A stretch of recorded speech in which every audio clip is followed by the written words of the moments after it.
Hi guys, welcome to Abby's Retro Rescue. My name is Abby and my hobby is shopping estate sales and rescuing items from the 80s. I collect these things and sell them on Etsy when I can part with them. But before I do, I love to share them with you guys so that we can all get that warm fuzzy feeling of nostalgia. Lots of people tell me that these videos unlock memories for them when they see the items that they haven't seen in over 40 years. So I hope that happens for you today. Let me know in the comments below if you see something that unlocks a memory for you.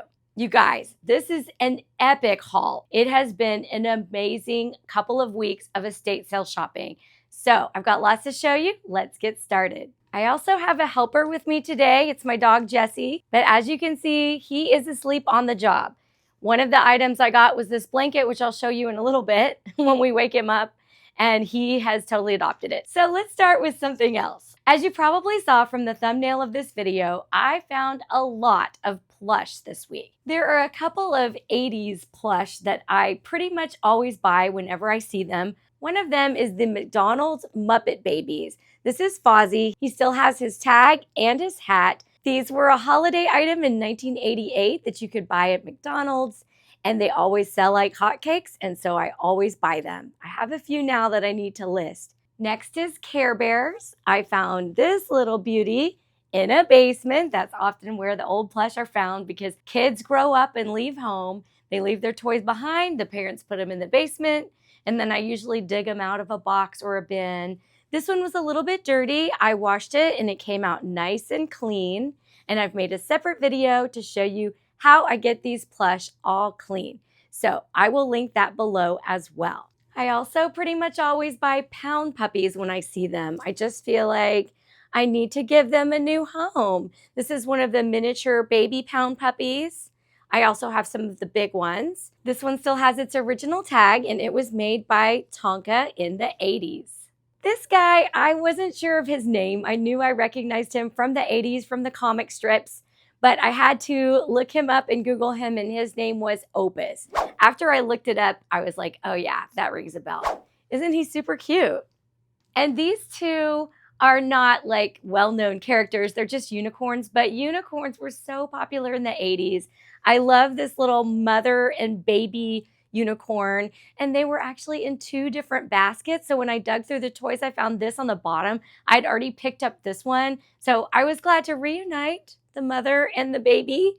And they've also washed up really nicely. I just washed them because they were a little dingy. They weren't stained, but they're white. So they had gotten a little bit dingy. But this is definitely something that my friends and I would have had in the 80s. We were really into unicorns, and they're definitely from the 80s because they were in the same bin with like the Care Bears and things like that. So I know they're from that era. And to authenticate that, I did check the tag Dakin 1980. I don't know if Dakin is still making toys. I'll have to look that up. But I know back in the 80s, they were one of the major manufacturers of these plush toys. And really, their toys have stood the test of time. They seem to be really high quality. Another item that I never pass up is Garfield. And this Garfield is so funny to me. Look at his hilarious facial expression. I told Keith he looks like drunk Garfield. This one's not dated, but it is also made by Dakin, and it's quite obviously from the 80s or maybe even the late 70s. Very cute, and I was happy to add him to my collection. And I don't know if you count these as plush, but do you guys remember these pencil huggers? I did a video a while back, just like a short about the pencil huggers. I kind of collect them. I always buy them when I see them. This Garfield one cracked me up. You would put it on your pencil like this. But look at this. His face is so funny. And why is he wearing a tiger suit? Everything about this is hilarious. And then this other one that I got, it looks like a little Monchichi. It says Happy Easter. So it's like a Monchichi monkey dressed up like a bunny. The best plush find of this week was Pammy. Now, who remembers shirt tails? I used to love shirt tails.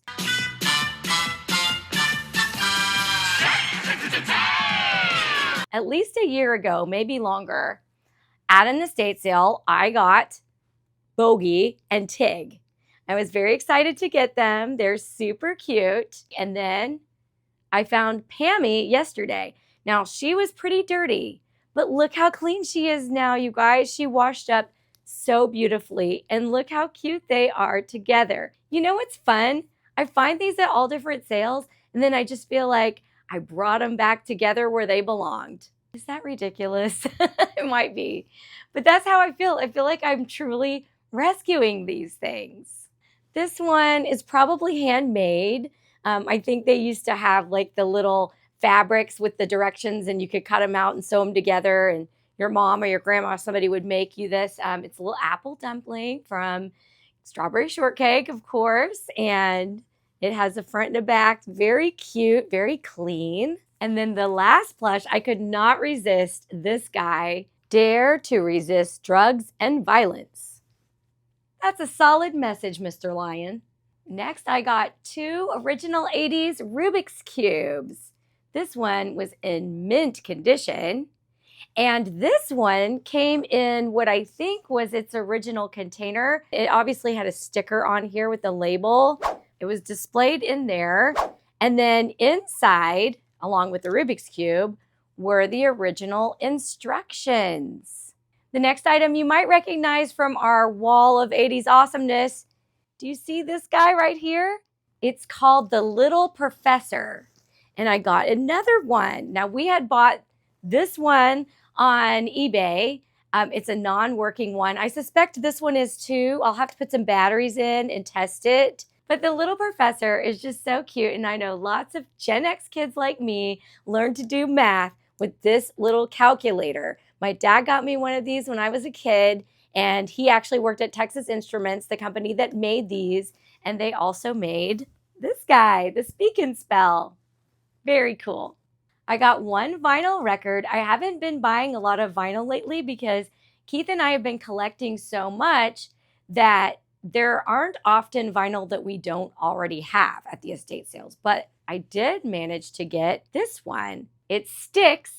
Kilroy Was Here. This is the 1983 Styx album that features, of course, Mr. Roboto. And on the inside, it's pretty cool. It has all the words. And it has kind of the little story about Kilroy and where that all comes from.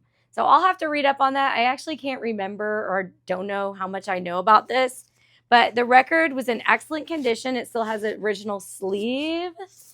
And the thing I do remember about this album, I remember being introduced to this album by my cousin Matt. So Matt, if you're watching, you had great taste in music. He also introduced me to Queen and 38 Special. And he made me little mixtapes. He was a few years older than me, older and wiser. But I do remember him buying this album, being really excited about it, and made my cousin, his sister, and I go in his room, and he's like, you've got to listen to this record. It's so cool. And I do think that Mr. Roboto was an early favorite for us. We both really adopted it as well. We thought it was very cool. So kind of some weird pictures, weird art on there. And honestly, it's kind of a weird story. But, I mean, Mr. Roboto, how 80s does it get? Like records, it's getting harder to find VHS tapes that we don't already have in our collection, but I found a few classic 80s movies. Home Alone, I was surprised we didn't already have this one. I had to text Keith and like, do we have Home Alone on VHS? I couldn't remember. We did not, so we've got it now. Splash, this great movie with Daryl Hannah and Tom Hanks.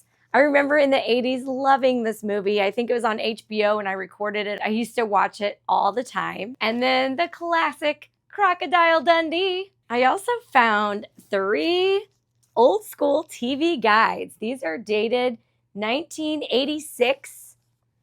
And these are just so fun to look at and so nostalgic.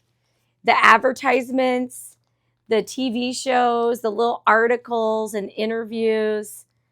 And TV guides are kind of hard to find. They were only good for 1 week. So you would have a week's worth of shows listed on there. And then after the week, you would just usually throw it away. So I don't find a ton of vintage TV guides, but I get excited when I do see them. And usually I can pick them up for really cheap.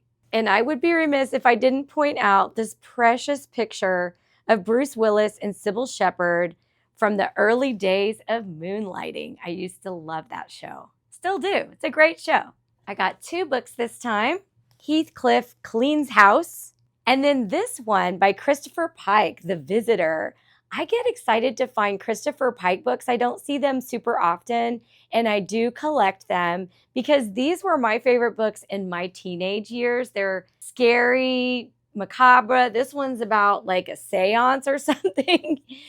This one I was not familiar with, but it was actually from 95. So it was a little bit later after I wasn't reading his books anymore. I just read them mostly in high school. So by 95, I was getting married to Keith and moving on to other reading material. But it was fun to find this, and I like to read spooky books in October, so I'll probably save it for fall. This was a fun find, you guys. Look, South Fork Ranch, Dallas, Texas.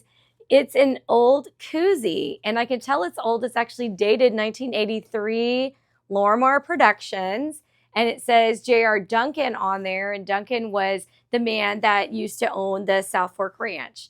So that's how I knew that this was actually from the 80s, but it looks like it could be brand new. I don't think anybody ever really used it. And y'all know I don't pass up stuff from Dallas. I got a vintage Memorex tape. I used to love these. These were my favorite ones, the clear ones with the pretty colors. This one's still in its wrapper and it looks brand new. It's similar to the ones I have on the shelf here. I might just add it to the display. I guess the theme for today is things I don't pass up, because I also found one of these little buckets from McDonald's. You know, I love the Halloween pails. This one didn't have a lid, but it was like a quarter or something, so I wasn't worried about it. And inside I have a few of the small items that I have found. I got one Happy Meal McDonald's Dino Changeable. These are the little changeables that are so fun. One really cute little Smurf. What's this guy's name? I can't remember. I know I should know this. Scold me in the comments below for forgetting his name. And then I got 3 California raisins. This little snake toy that you bend and build stuff. Keith made a dog for us. Remember these? This was a smaller version. It came in a bigger size and then this small size. Kind of like a gumball machine type thing. I got a few pins. This one, where have you been all my life? Please go back there. That's kind of rude. Camp Beverly Hills, that's fun. And Just Say No. And then for $1, I got this bag of like decorative shoelaces. And these are from a movie. I actually had to Google it because I didn't remember this movie, but it's called Beat Street from Vestron Video. So I looked it up. Oh, it's super random that they made shoelaces of it, but there you go. Beat Street shoelaces. Oh, I didn't even see this. Oh, that's cute. A skating teddy bear. I love that. I didn't even know that was in there. And then these shoelaces, which are still in the package. It was very trendy in the 80s, at least with my crowd, to have decorative shoelaces. So those are fun. I can't really tell what's on here. It looks like a teddy bear and a dog or something. I don't know, but those are fun. I got one Hallmark pin. It's a cute cat Valentine's pin. At first, I wasn't planning on buying this bag of children's jewelry for $1. But when I looked closer, I saw this, you guys. It's one of those necklaces that would have the jingle charms, and it has one charm on it with a brush and a comb. These are hard to come by. I rarely see them at estate sales. So I was super excited. Keith bought me some of these, some vintage ones off of Etsy for Christmas this year, but I rarely find them in the wild, so that was exciting. The rest of the stuff in there is just kind of junk jewelry, and then this is appropriate for right now since we're in election cycle. We had a donkey and an elephant. If you're watching from a different country, these are symbols for the Republicans and the Democrats of the two parties in America. Just some random little combs and things. This one says baby alive, which I thought was funny. I used to have one of those dolls. And then this necklace is actually kind of cute, but it's very tiny. I don't think it would fit my neck. And for $1, I got a mystery container of little trinkets. I think they are Cracker Jack charms and Cracker Jack toys, but I'm going to wait and open these on a different video. So be watching for that. It's almost back to school time, so you'll want to go and get your pencil box, right, kids? We always in the 80s had to get these pencil boxes, and you could pick whichever design you wanted. This child wrote their name on the front, and the inside was empty, except it did have the Target, the old school Target price tag there, 59 cents. Wow, bargain. And it also had in it an unused sticker, say nope to dope. Also good advice. Now, I found this last month, but I forgot to show it to you guys, I think because it was in the wash. It is a full 80s jumpsuit with the little culottes and the snaps and all of that. The brand is called Dreams, which I don't remember this brand at all. But doesn't this look like something straight out of Stranger Things? Like what Eleven would wear? And it has pockets, you guys. I don't know what I'm going to do with this, but I couldn't resist it. It's just so cool. It's so classically 80s. And you may have noticed my awesomely 80s shirt that I'm wearing. This came from my friend Sylvia. And Keith and I did a separate video on our other channel, Our 80s Life, where we unboxed the gifts that she gave us. Hang on a second. Jessie, what are you doing? Are you ready to show them your blankie? Can I borrow this for a minute? Look, you guys. It's a Shirt Tails baby blanket. Has the Shirt Tails characters on it. There's Pammy. Sorry, Jesse. Here, he wants it back. I'm going to give him his blankie back. I've already washed it, washed up nice and clean. Like I said, I think Jesse here has adopted the blanket. So that might be just his now. All right, last but not least, I've been saving this one as a surprise for you guys. Although, if you've been paying attention in the video, you may have spotted it because I found a swatch. Look at this. Do you notice? It is actually working. That's because I took it to the battery store today, had a battery put in this thing, and it works. And I am thrilled. Y'all, I was so pumped to find this. It has a clear band, and it's not even yellowed. Like sometimes these clear ones get yellowed. This is from 1986, and it is in beautiful condition, and it works. This was quite a find. And I think I paid 50 cents for it, you guys. I mean, it was a total bargain. I think the person who was running the sale didn't realize that they had it. It was in someone's sewing room. Most of these sales, these old people, there's always a sewing room. So it was in a sewing room. There was a bin of like random stuff, a little box. And I was just digging through. It was mostly like sewing stuff, like buttons and things. But in the bottom of there was this swatch. And that's why you always have to dig at these sales. You cannot assume that the people running the sale have pulled all the jewelry and put it in the jewelry case because, you know, they might just miss something. And in this case, they did. And the guy sold it to me for 50 cents. I told him it was in the sewing room. You know, he goes, oh, okay, 50 cents, good. And I was like, yes, that sounds good. Now, when I bought this, it's so tiny. I couldn't even tell if it was a real swatch or not. I had to wait until I got home and like close up on it with my phone. And then Keith and I did a little research because I thought it might be a knockoff. And it is not a knockoff. It is the real deal. And I could not wait to share it with you guys because y'all know how much I love swatch watches. Charles would be so proud of me. Charles, if you're watching, look what I found.